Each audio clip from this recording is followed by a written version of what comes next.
memory lane with you. Take me back to hours of fun with you. It's time for the Pop Culture Classics Podcast, a celebration of the all-time favorites and the people who brought them to life on TV, film, stage, theme parks, and recordings. We take off our hats to you, so let's bring on the show.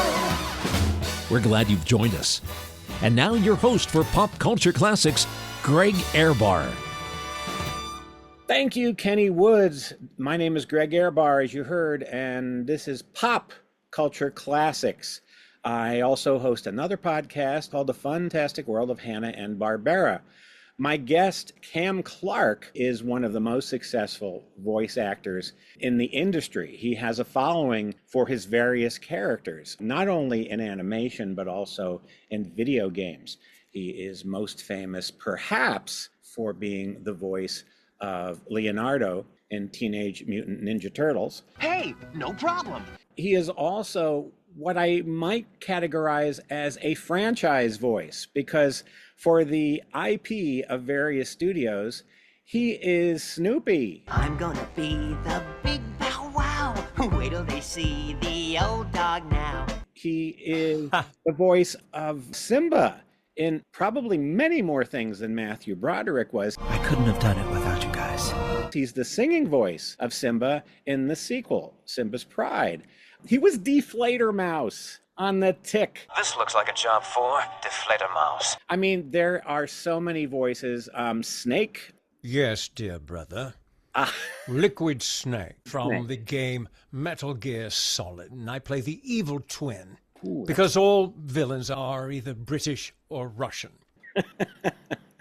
So, without further ado, and I would love to introduce this gentleman, since he was from the fabulous and legendary King family, I want to say, ladies and gentlemen, CAM CLARKE. There you go. That was our opening music from Sound of Music. Wasn't Rodgers and Hammerstein very, very hard to license because it had to be used? I mean, afterwards, it got used in a lot of commercials, but couldn't change the words, and it was very, very sparing in what it was used for. Buddy, I was 6. You didn't. I got nothing for you. You didn't see the contracts? Gee whiz.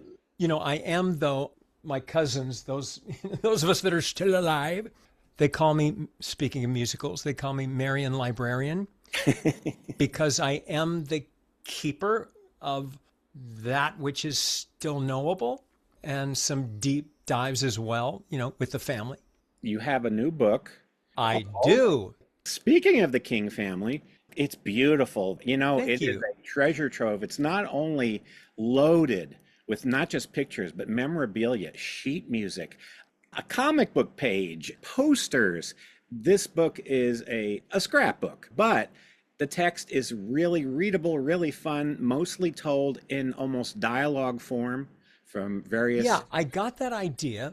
I read a biography, Truman Capote, by George Plimpton. I bow unto Plimpton. He's such an amazing writer.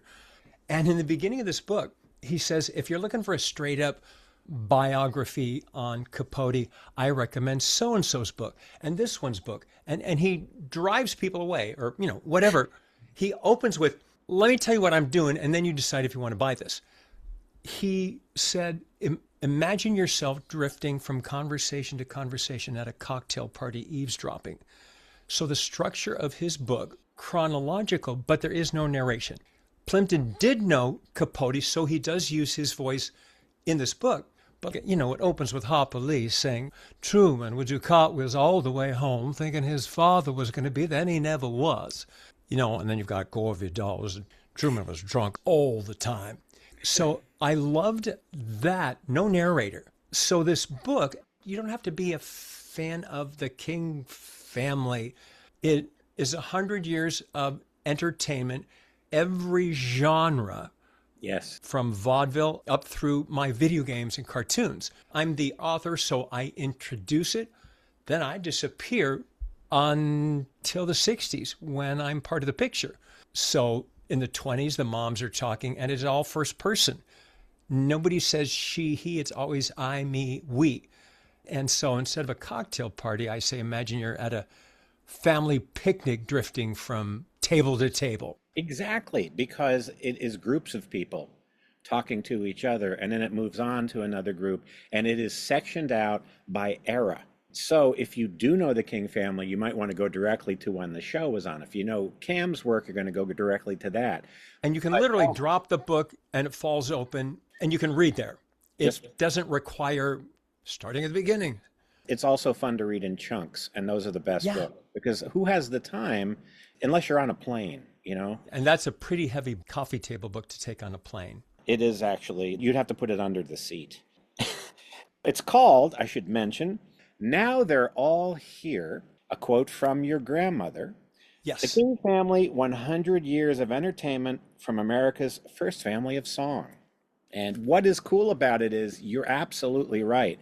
If you don't know who the King family is, you will be amazed at what the King family was, and you will also be amazed by the reach in show business history, because not only of the size, but of the talent in front of the cameras and microphones. And behind. Yeah. I had no idea. And folks, we're going to skip around. But let's start with this almost, it's like the singing Grapes of Wrath. You had this. Grapes of Wrath, the musical. Okay, who owns the rights? Let's do this. You heard it here first, folks. Well, it was a ragtag group of plucky performers who were on the road, sometimes in pretty much abject poverty, but the kids really didn't know it. Well, there's the infamous story in our family, and it's in the book as well. I'm a little kid, so I don't know from glamorizing stories. You know, you're a kid, so you take everything at face value. She put on this voice, and she'd wax nostalgic. She would they were really poor. That's the Depression. And she would say, we were so poor, sometimes we couldn't pay the rent. So we would just take off like thieves in the night. And I'm going, well, not like thieves in the night. You are thieves in the night because you're skipping town on your promises. So fast forward, 300 years, and we're at a family reunion back in the 90s, I think. And the old folks are sitting around telling the old stories, and some of us youngsters were there too. And Mom starts waxing on about, and Daddy would take us camping, and we'd take our cow and we plant a garden, and Daddy would take logs and he'd build little furniture and stuff. And even as a kid, I'm going, well, if you're planting a garden, unless those are magic beans, no way is that a camping trip if it's not going to harvest for 3 months. So I didn't connect to, she's doing this goofy thing. I just went, I don't get it. So she's telling this story about camping, and her eldest sister, Maxine, sits up and she goes, Alice, we were not camping. We were homeless. And Mom's face, it just goes to, this does not compute. It's like, steam comes out of her ears as she's got to now rethink everything. Yeah. But, I got a lot of stuff that Grandpa, he protected the kids. And that's important. They thought they were camping. But he's the guy that skips town on the rent and never would get a straight job. And his daughters took care of him and they adored him. It was never, Daddy, you got to get a real job. You can't just do piano lessons. It's not paying the bills. He was a sweet oil painting artist. That sweet is a stupid word, but they were lovely, and he would sell those on the side of the road. So for me, Grandpa, I didn't know he was dead by the time he died in our first season on the show. I mean, talk about dying with your boots on. He arrived at rehearsal. This is in 65, only a few episodes into our first season, late 70s, I think, was it even 80? I don't know. And he kind of hops up onto the stage, and I am told he clicked his heels, went into the dressing room, and had a stroke. And it's like, what a way to go. Doing what you loved. Doing what you love. And he was in the hospital for, I think he only lasted a week. And it's like, bravo, old boy. We should all be so lucky. And from that humble beginning rose the career. And let's point out, folks, that sometimes the beautiful houses you saw on some of these specials, if you watch these specials, and they are on DVD, Not all of them, because they're not all available, but they're not all necessarily the king's houses. They lived job to job. It's so funny. Back in the day, people, when we first popped onto the radar, people thought we were a cast family, that we all auditioned. It couldn't really be a real deal. If you were to watch one of these early episodes, the sets were divine. Romaine Johnson was our guy, and he was wonderful. But these are windows and doors that fly in. They're rolled in or they're dropped in from above, and people are going, "Is that your real house?" It's not a house, so no, But as a little kid, the grown-ups had all the business stuff going on.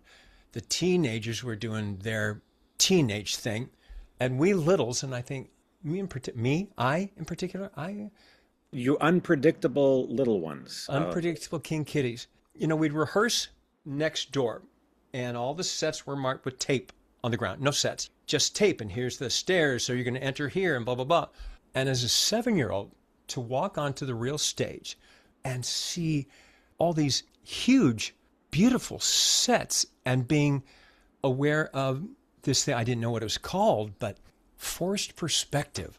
I'm sure you can use it in other realms, but in theater, sets are designed, they get little, a fence will shrink so your eye thinks that it's way back there. And I was fascinated by that magic trick. They use that at Disneyland and the other Disney parks too. The second floors are smaller. The castle, particularly Cinderella in Florida, that one, little tiny doors at the top. And it does get more miniature, but at Disneyland, that's the way Main Street is constructed. So it's under scale, right? It's under yeah, scale. and it comes from theater and from television. These were people who came out of movies. It's like a movie set.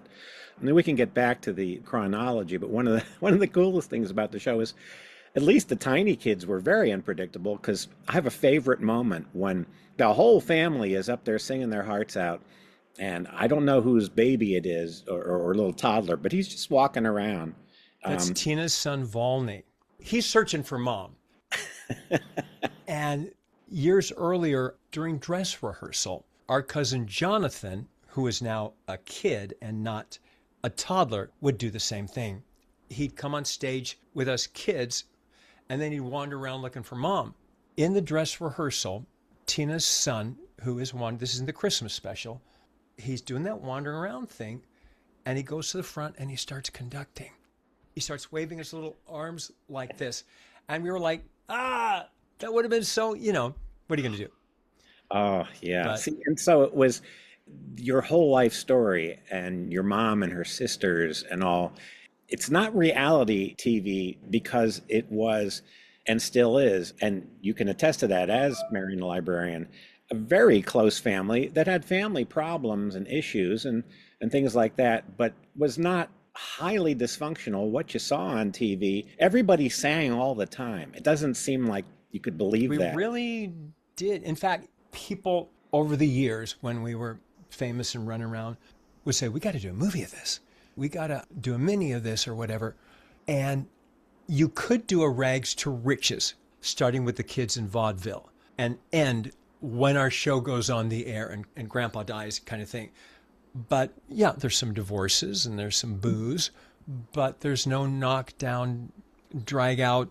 There's no stuff that's like the Hollywood stuff you hear that's larger than life as far as personal lives go. Ours was, there's people will tune out because nothing's happening. Well, but it's a fascinating and one-of-a-kind story because your mom and her two sisters originally, Yvonne and not Marilyn, she came later. No, the original three were Louise and Maxine and mom. Yvonne was too little. There was a Christmas when they were kids, and this is also told in the book. Spoiler alert, that, the kids, they had this thing where they'd come down the stairs, you wait until we're ready. And Louise tells this story, Aunt Louise, of how odd everybody got one gift kind of thing, but they were shaped weird. They were odd. It's like, well, where's the dolly I wanted from Sears Roebuck catalog? And they all rip open these packages and they're instruments. their musical instruments. And it was the worst Christmas of their life, And Grandpa, he says, and after breakfast, we're going to learn to play. And everybody moans, and it's like, seriously? And that was his dream.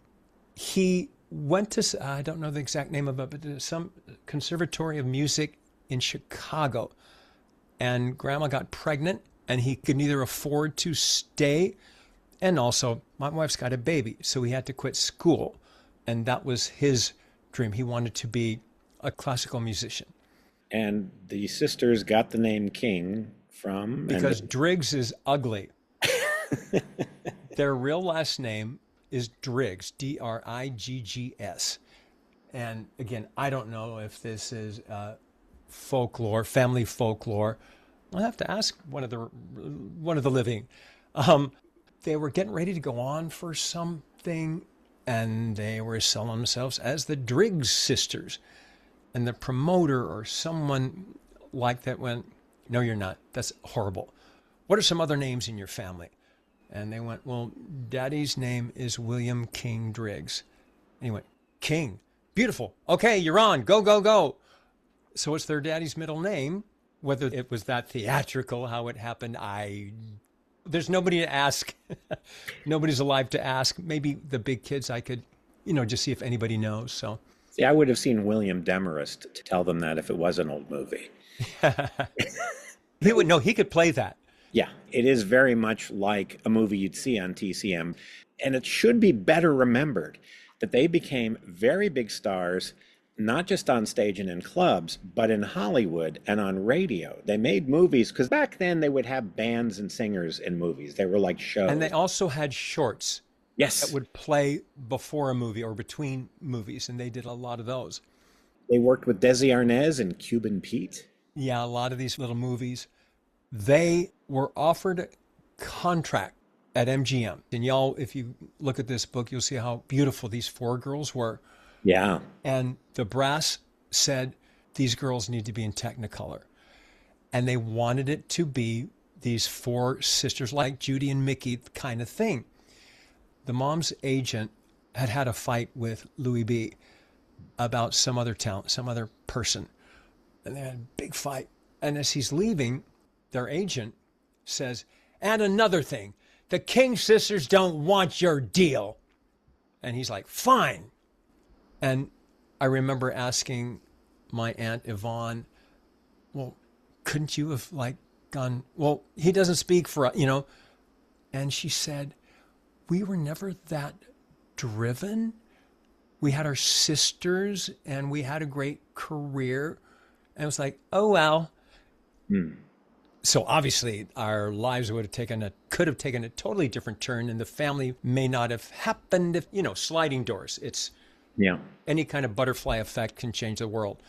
So who knows? But they were wanted by MGM to be, 1940s darlings, and an argument with their agent put the kibosh on that. But they did a lot of records, and in the 50s, they reinvented their style. And in order to do that, they submitted a demo without their names on it. Yeah, because they were old news. Guys, Hollywood has never changed. It's for the young. And the moms are like mid-40s, and they have to hide their name. So the guy takes them to Capitol. Hey, I want you all to listen to this great new girl group I found. And they listened. They went head over heels over it. The moms lowered their keys. They sang more jazz, and they sang more unison. So they had this real 50s cleaner sound than Andrews Sisters kind of thing. Totally changed it. And they all went blonde. Yvonne was the only natural blonde. And Esquire, they did an article and voted them the best new up-and-coming new group. The King Sisters, who had been on radio in the 30s, and it's now the 50s, and is the same gals, but that was pretty funny. That's quite an achievement, too, because things do go in cycles, and only a handful of performers have been able to reinvent themselves. Yeah. The albums that were made out of the most famous ones are Aloha and Imagination, and they're both on Spotify. Yeah.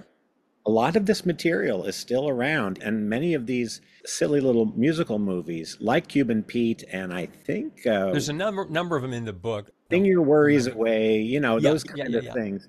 A lot of them are somewhere over the internet. They're in YouTube. Yeah, all kinds of things started popping up out of art caves and trunks in the attic and all that stuff, and some gems have surfaced. So if any of you have a copy of the King Family Valentine's Special, please write in. It disappeared. There is not a copy. We have everything else because I was the librarian and I made sure it was saved, and that is nowhere to be found. So there are more shows than were on those 2 discs, those 2 sets. We did 16 specials and we had 2 series.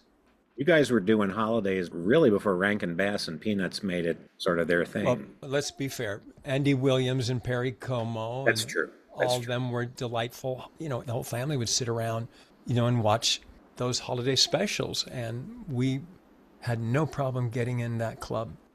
So it began with the King sisters bringing up the family on stage. Yep. And just like that, it was not like this stage mother, I'm going to push you. It was just, hey, here's my family. We all sing.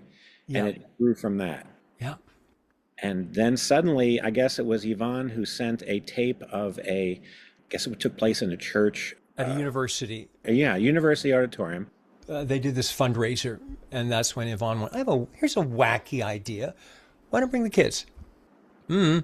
She did. She had it filmed, whatever foresight, or she was a genius. She was an artist. She had an eye. She had the eye. So I guess in the back of her brain, she had a little something. She taped it. I don't know that was just for a keepsake, or if she did think maybe there's something here. And that got to ABC. That sold it. And it's like, okay, Outer Limits is kind of on its last. So what's the best thing to replace it with? Yeah, let's go random and go So Far from Outer Limits, which is one of my favorite shows, by the way. Yeah. But having watched it fairly recently, it's 2 different series because the first season, Outer Limits? Yeah, the first season is almost completely different from the second. It used more Was stock. it only on 2 years? Only 2. And It's so funny. As kids, when I think of my favorite shows, I was sure they ran for years. Yeah. And then as an adult, you look it up, and Here Come the Brides was not on for 7 years. I think it was which is one of my favorite shows. Me too. I love it. 2.5 seasons, maybe, is all. Yeah, what a fun show. The Screen Gems type of show. And yet, I have bought them to revisit, and they're, not everything is I Love Lucy. No, they show their age mostly because, to me, anyway, because TVs were smaller. Some of them were still black and white. Well, the stories were so simple. They were we've been watching Bonanza, and there's so many hundreds of them. My wife sometimes will say, I'm not in the mood tonight because, it's going to be another one of those everyone's mad at the Cartwrights and Virginia City's. Unless there's a wacky episode featuring Hop Sing, the cook. He'd get a wacky episode, and I just remember that and sometimes Haas, because he would have been a goofy guy to lampoon with to do a silly episode. Or fall in love with just the wrong kind of woman. Yeah. So anyway, we digress because that's another feature of these podcasts is the weeds are where we go, and that's fine. We were talking about the background of a lot of these people and the careers they went on to. Alvino Rey was already famous when he got involved. And another name that's not his name. His real name is Alvin McBurney. And his dad actually went, "You're not going out with that name." This is in the 20s. So his dad said, Latin America is all the rage. I remember flying down to Rio. The South American stuff was a rage back in the early part of the century. He made up his first name, Alvino. That's not a name. And went with Rey. I don't know why, but also means king in Spanish. So kind of. How coincidental, and he was brilliant. And I guess he was the king of the steel guitar. Maybe. Yeah, he was one of the creators. And one of the things he used, because they called it the talking guitar, was a thing called Sonovox. Yes. Yeah. And he had a character called Stringy. think stringy was a violin, because I've seen movies with stringy in it. And Louise, at least when we were on the road, because he would do his act with the steel guitar and it would talk. Louise is off stage in a curtained off booth right off stage. The Sonovox looks like big headsets, and you place them on your throat. I don't know what kind of volume she would use, but she would talk like this. And he would use, what do you call the little bar that you use on a slide guitar? The little, looks like a roll of nickels, whatever that thing is. I don't know what that is. It's like the metal finger that the guy who electrocuted people on the Avengers used. Okay, let's go with that. Positive, negative man, I think. Anyway, I don't know the magic of it, science of it, but he would slide that across the strings and make the guitar talk with his wife's voice. I am so blue, all the day long I am blue. All the day long I am so blue.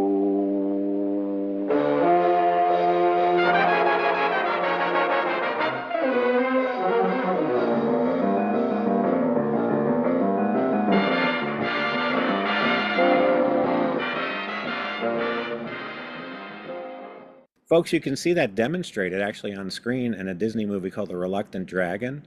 Casey Jr.'s voice was done that way. And it was also done, and this could be a segue. Here we go. Here we go.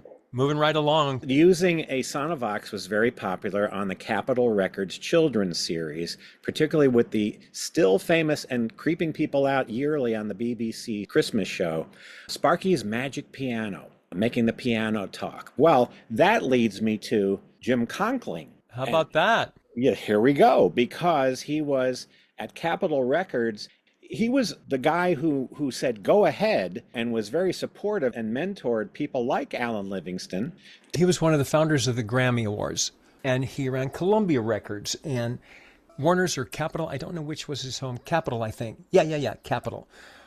And he was offered the job to oversee CBS, and he turned that down because he saw what it was like to lead a studio, and he wanted no part. And I think that was a layered response, besides the darkness that can be, up there. Yeah. And never seeing your family. And he was fine. I don't need to be king. He was there when Columbia had Goddard Lieberson, who invented the kind of Broadway cast album that we all know, the formatting of that. He's famous. And then you had people like Mitch Miller. Speaking of a King Family kind of show, the sing-alongs, which were mammothly successful in their days. And George Avakian, who brought people like Dave Brubeck and Johnny Mathis, and all with the blessing and guidance of Jim Conkling. Letters in the book from these folks saying, Jim found the Everly Brothers, Johnny Mathis, Bob Newhart, and he started doing the comedy albums, which I remember as a teenager, and we would sit in the den and listen to these LPs over and over again and laugh at the jokes we've heard 20 times. Yeah, and Warner Brothers, where he was then, was really the comedy album giant because Alan Sherman was on it. Oh. That was the height of that kind of thing. So yeah, his career, and that was Donna's husband. Yes. So they had to live on the East Coast. So that wasn't easy for them because they were far away. She had to leave the sisters. And they were starting family. Like I said, they weren't hungry. They were starting to have their kids. And so it was like, but she hated it, moving away. And Jim, if my cousins are listening, correct me on the years, but I think he said, we will be back to the West in 5 years. Something like that. And my mom also moved back there with her first husband, who was in shipping business of some kind. And she hated it. Absolutely hated it. She was a widow. Her first husband died of a heart attack at 36. And even with how horrible that was, and left her with 2 little kids, it meant she could go home. Mm-hmm. So, and that's another funny, just the lark of it all. Here's a wacky idea. Yvonne, again, the brains, she went, Alice is so sad. I mean, she lost her husband. We should start singing again.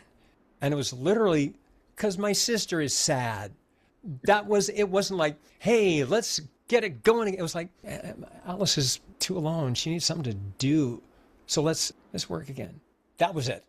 Well, then she married your dad. My dad. Who was a very successful movie actor. A sort of successful movie. He actually wrote a book that's very interesting. To be or not to not be. Yeah, to be or not to be, because he was in a lot of B movies. The But journey, let's go with C minus. well, let me tell you, I went to a screening of the two Ida Lupino movies. They were great. Yeah, they're highly regarded. And when I saw those, I went, well, nobody knows who's going to be a hit and who's going to be a miss. And I'm pretty critical, even with blood, maybe especially. Don't embarrass me, Mama. That he was of a talent that had cards fallen differently. He was as good as anybody else if he had had the opportunity to have material. I recently read a book, I'm going to screw up the title, like They Should Have Been Stars, something like that. Yeah. He's chosen 12 performers from the 30s and 40s and 50s even, and he does these chapters on each one of them. They were on their way, and then either a political thing or a love thing or just the powers that be decided, no, those evil people upstairs, no, we're keeping you in B pictures. Yeah. You looked at me sideways. Are you hearing all those dings from my computer? Yeah, but that's okay. That's life. Okay, I'm very popular, listeners. Yes, and probably as Bugs Bunny saying, offers poured in. Because, today, folks, actually on this day, Cam was busy doing a voice session, and he came right to doing this show, which I appreciate because there's a lot. My third act is doing the Comic-Cons. I do not work in animation. I'll be honest with y'all. Animation, games, anime. I do a little smattering of anime and a little bit of games. So the part of my voiceover career that I still have is a thing called looping. A lot of people know the word Foley, which is the Foley artists who put in the footsteps and the ice cubes and, lay in all that sound. Looping is the human aspect of that. We go in and we do the fight grunts. We do the 1 out of 40. We have your suspect on Route 9, please. We do the football game at the bar, playing in the background, the high school kid, all of that background stuff is laid in post-production. So your extras are kind of just mouthing or talking very softly. And we go in, and it's a wonderful career to be a part of that. It's been wonderful. So I've had these wonderful 2 separate voice careers, and nary the twain shall meet. And my buddy Rob Paulson, who is one of the original Turtles as well. And Animaniacs. Pinky and the Brain. He's huge. Yeah. He calls me up one day, about 15 years ago. He says, Cam, I've been doing this thing. They're called Comic-Cons. And I'm like, I'd rather put a lit cigar up my nose. I didn't even know really what it was. I heard San Diego. I didn't want to do it. It's so people-y. And I said, besides Rob, who's going to want our autograph? We are so yesterday's news. I did not know that not only are Comic-Cons now, they're mammoth, where movie studios sell their new projects, but it is also heavy on nostalgia. Mm-hmm. So I have this career now where I travel the world getting paid to say, thank you. People come, you were my childhood. Mm-hmm. These adults who had me on Saturday mornings after school, whatever, and we were their happy place. Yeah, and it's several generations too. It's nice that we have that in this era because when I worked at Disney, and you were on a lot of the castings. I was in Florida. Whenever we could cast with teletalent in LA, it's like, oh, this is so cool. Because, we'd have Patrick Stewart on there. And I said, let's get Janet Waldo and Howard Morris, because they had been a little bit forgotten then. Voice acting wasn't the legendary thing it is now. And they'd say, I don't know if she works for scale. It's like, of course, and then we found Well, of course ask her. she did. Yeah, ask her. It was great to get these terrific, and people like Townsend Coleman, who was your fellow turtle. We would get Yeah. those, and oh, it was so much fun. Anyway, you mentioned, I don't remember if it was in your book or on the excellent interview on Stu Show, which I recommend everyone Oh, download yeah. Christmas time. You got into it through two wonderful people who I wish I got to meet, Linda Gary and Do you Chuck. know her name? Do Oh, you know Linda's name? do you know who Linda was? Linda was one of the main narrators on Disneyland Records when they were Stop. doing, Was she? yeah, Three Little Pigs, Alice in Wonderland. She She played, had a voice for that. She had a and she was, storyteller voice. and you played He-Man in a later iteration of Masters of the Universe. It was Tila in the original. Was she? She had cancer and died rather young. She might have been She in did, her and I was 40s. told that she was Aunt May on Spider-Man, and I remember someone telling me that they loved her so much that I believe Chuck came in and they had to like hold her to have her do those last, When she was dying. yeah. And Linda Gary, my goodness, Well, what a great, I met them in this other voice career I was mentioning called looping. I was introduced to it by my brother who, well, he was in post-production and he decided to bring baby brother in to do this voice stuff. And I took to it and I kind of shined. And I started getting passed around. What? So back in the day, Warner's and Columbia shared the same lot. So I started working for Columbia. And I did some job, and Linda and Chuck were on it. And they didn't have to do this. After the session, she and her husband kind of take me aside and they go, have you ever thought about doing this for a living?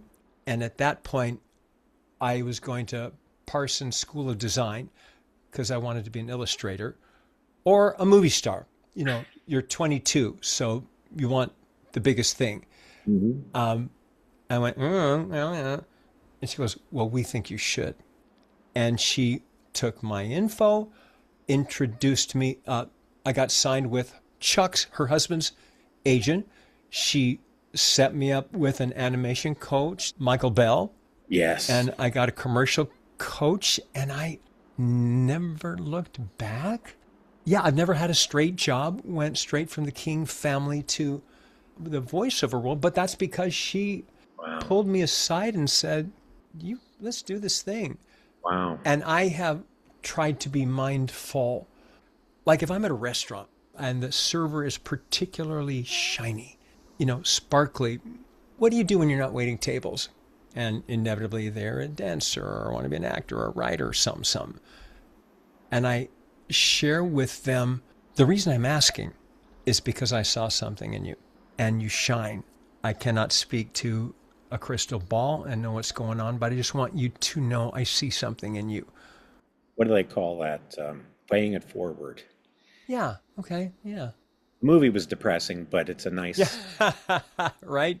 To circle back. So Rob, he literally takes us old dudes, the OG turtles, out to dinner, like a bunch of old Shriners at the smokehouse or something. And he gives us his pitch and we go, all right, we'll try it.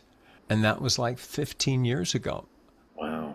I was in Des Moines this past weekend, in London a couple weeks before that, and Pasadena did a home show this weekend.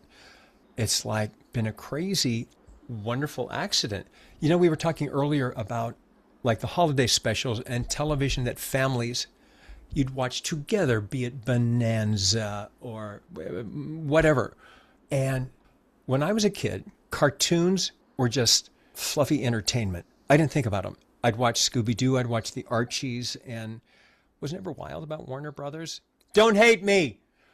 But I'd watch my shows, and then it was 1 o'clock, and I'd go out on my bike, and I had my shows that I liked, but they didn't mean anything to me. People come up to us, the turtles, and I'm not going to get a fat head because I don't get it. I'm not being rude. They will say we watch as a family, and there's been 5,000 iterations of Turtles. And here's a dad who was a kid when I started, and he wants to make sure his kids see the original. Now, how about you? I mean, did you give a shite about, Oh, I mean, yeah. did you gather around Casper?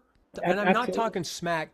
No, you're talking to the guy who wrote a whole book about Hanna-Barbera and whose wife proofed it. So she's sitting there knowing the Hair Bear Bunch and all that stuff. Yes, my kids watch that. You want your kids to see the stuff from your generation and appreciate it.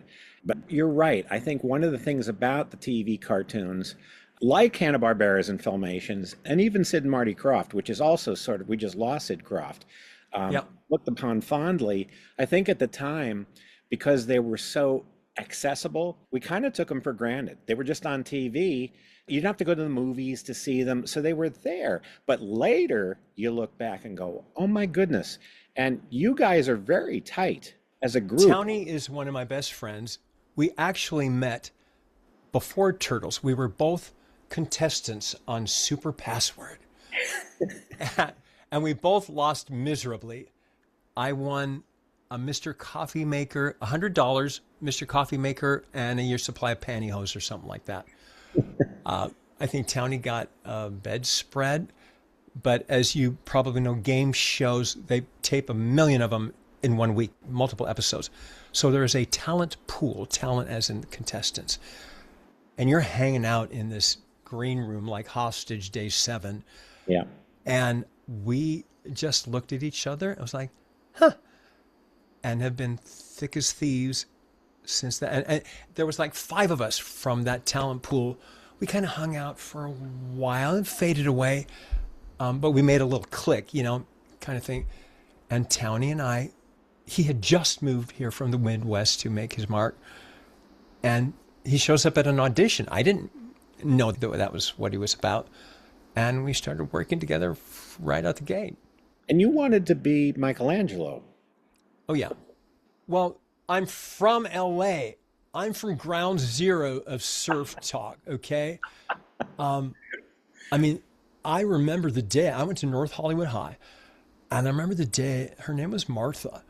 She had hair like Susan Hubley. She had that shirt like Mia Farrow, that cute little short thing. She was a hippie.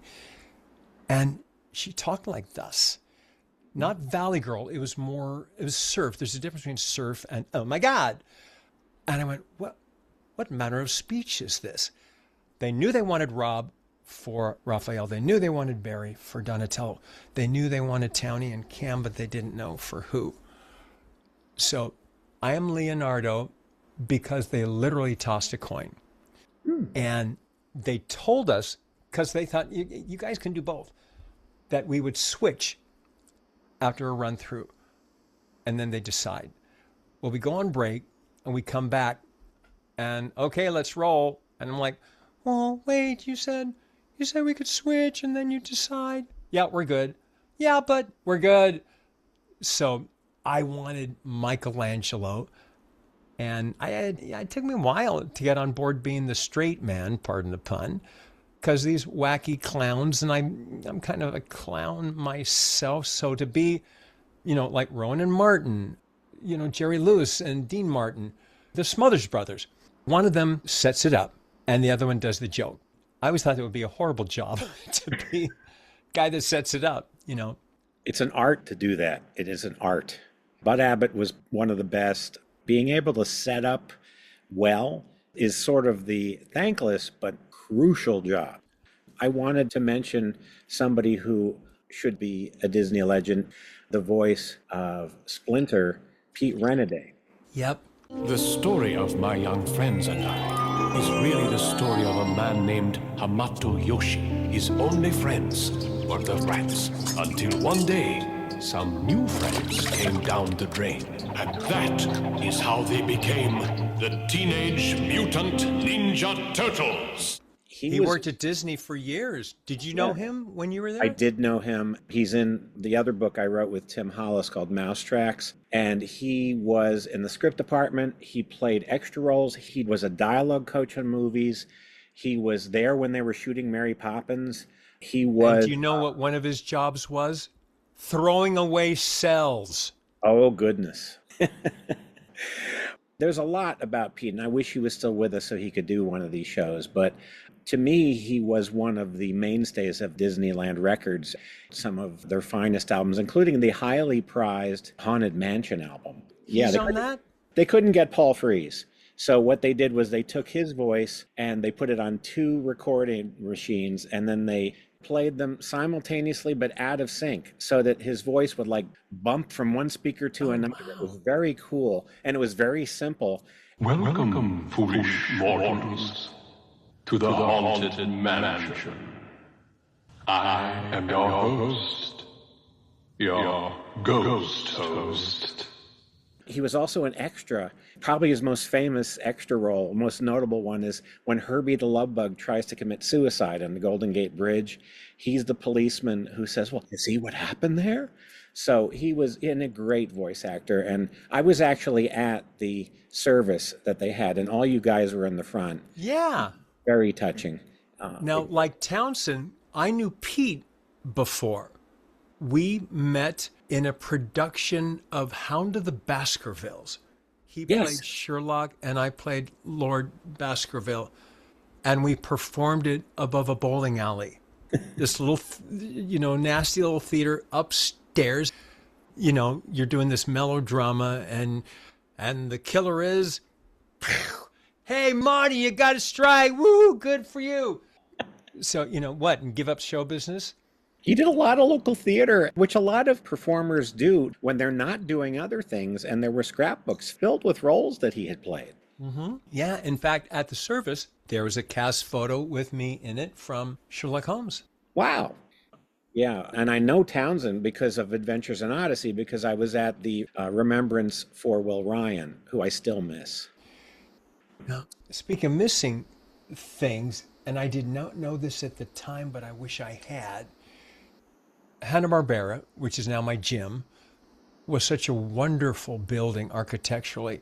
And I found out only in the last couple of years, and I don't know why it didn't look weird to me, I was there for the last record of Hanna-Barbera.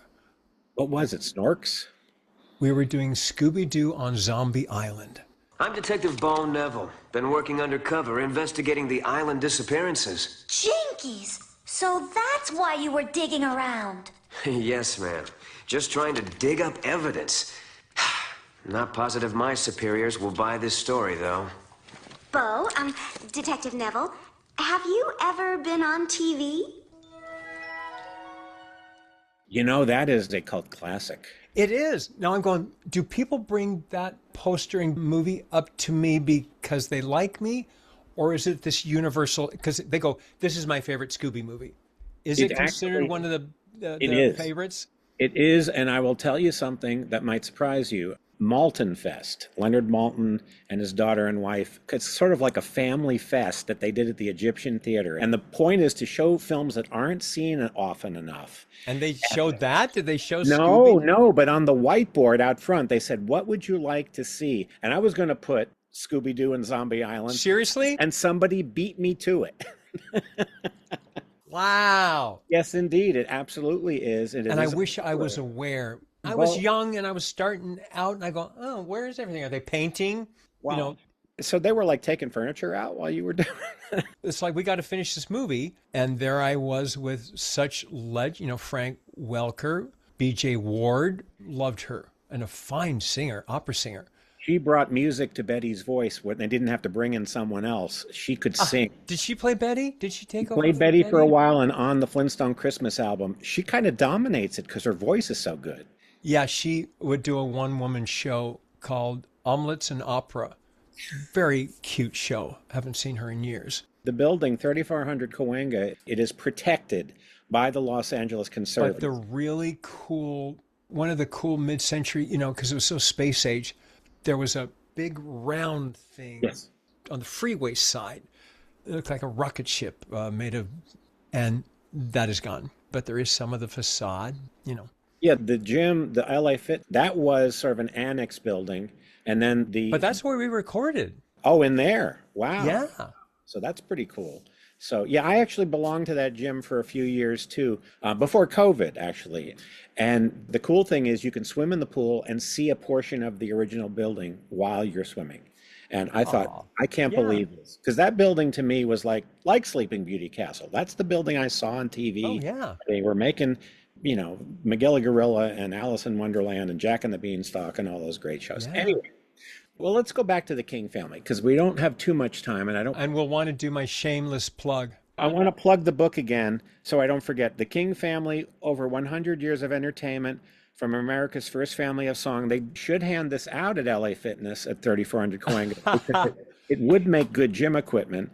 But I know. I'm making fun of it. It's a big, gorgeous coffee table book, and it is. You can get it on Amazon, or you can order it on my page, which is pencils, everyone, camclarkvoices.com. It is chock-a-block full of fun things. Yeah, I show old King family clips, and I show bits with my animation family, and it's loaded. It has your whole one-man show on it. Yeah. It has a couple of CD albums. You're very generous with this stuff. What do you mean? I charge for my autograph.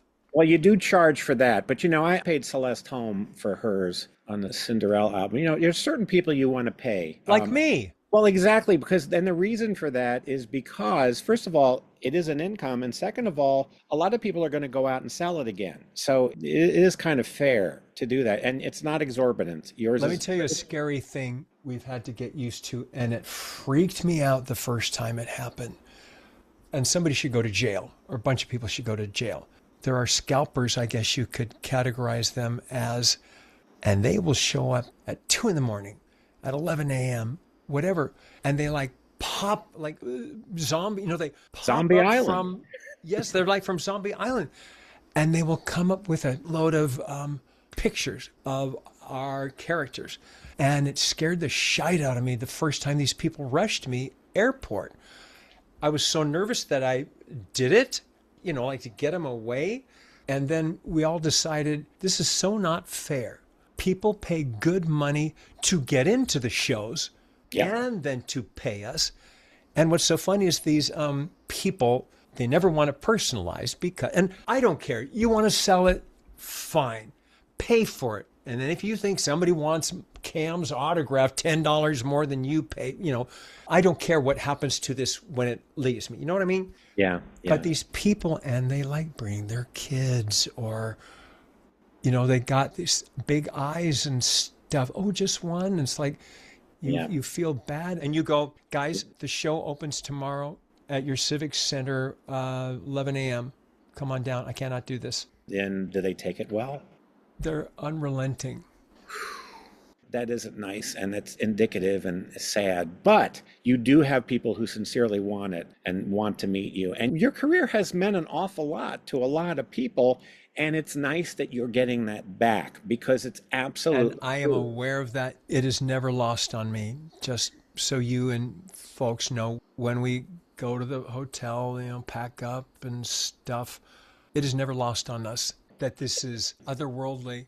It is quite nice. It's nice to get a thank you. You know, I think in many of my years at Disney, people didn't know who was writing anything in advertising, but somehow I got one of those crayon notes from a kid. And it was like a crayon note from a kid. Oh, this is the greatest thing, you know? I knew that I was going to be in the book of animation. I mean, you know, let's not kid ourselves.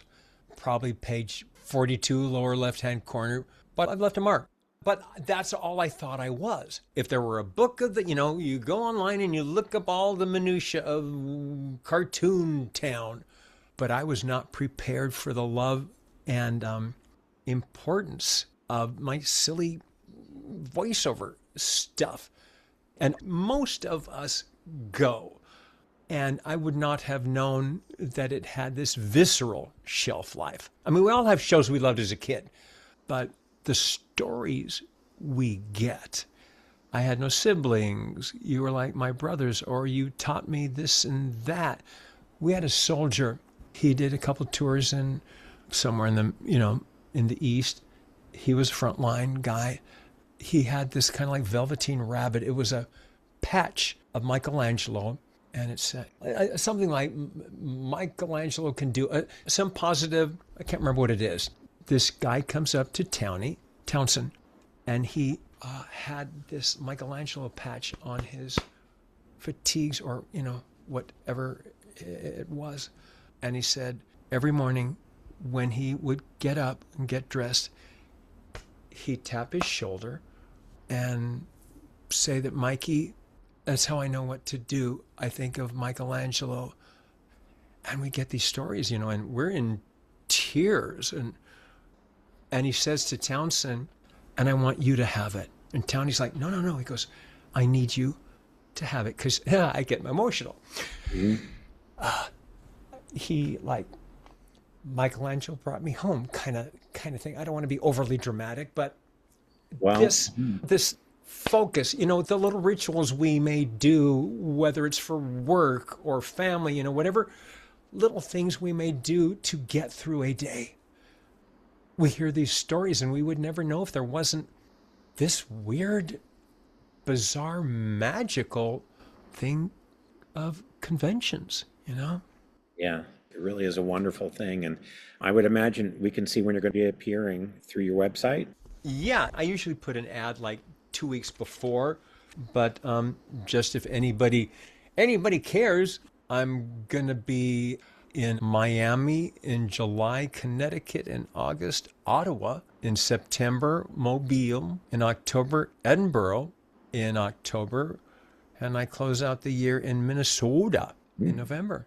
And next year is the Turtle Cartoons 40th anniversary. I'm not old enough to have been a thing for 40 years. And it's showing on MeTV. Yeah. Currently doing very well. The book is Now They're All Here, The King Family, Over 100 Years of Entertainment from America's First Family of Song by Mr. CAM CLARKE. And what a thrill, because you've got so many connections to different kinds of great entertainment. Thanks for stopping by. Hope to see you again. Well, this has been wonderful being with you. Thanks for reaching out. Nice to be in your library and part of this wonderful group of crazy coconuts that you've had on your show. I mean that in a good way. Well, of course you do. Of course you do. What more would a King family member do? And now we have to go.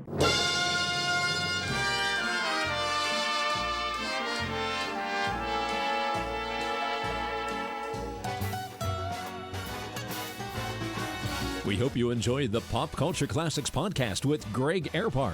Please join us again, and thanks for listening.